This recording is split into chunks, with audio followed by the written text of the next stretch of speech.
করলে ওই জালিম আবু জেহেলের বিরুদ্ধে, আজকের আবু জেহেলদের বিরুদ্ধে আমরা বেলালের মতো, আমরা সাহাবা হুজুরদের মতো তাদের উত্তরসূরি হয়ে এদের বিরুদ্ধে আমাদের আন্দোলন সংগ্রাম চলবে না, চলবে না। হাত তুলে সাক্ষী দেন, চলবে না, চলবে না। হাত তুলে সাক্ষী দেন, লড়াই হবে না, হবে না।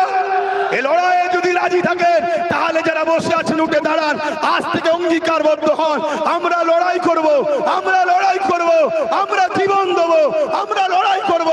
আজ আমি আবু বকর সিদ্দিকীর উত্তরসূরি হিসাবে আপনাদেরকে একটা জানিয়ে দিই, আমার রাসূল পাক সাল্লাল্লাহু আলাইহি ওয়াসাল্লাম দুনিয়া থেকে চলে যাবার পর এমন করে দেখা যায়, হুজুর যখন চলে গেলেন, সিদ্দিক আকবর, ভাই অসুবিধা হচ্ছে, হাত নামান, একটা ওকেয়া বলবো কি গো, অসুবিধা হচ্ছে কি বলবো?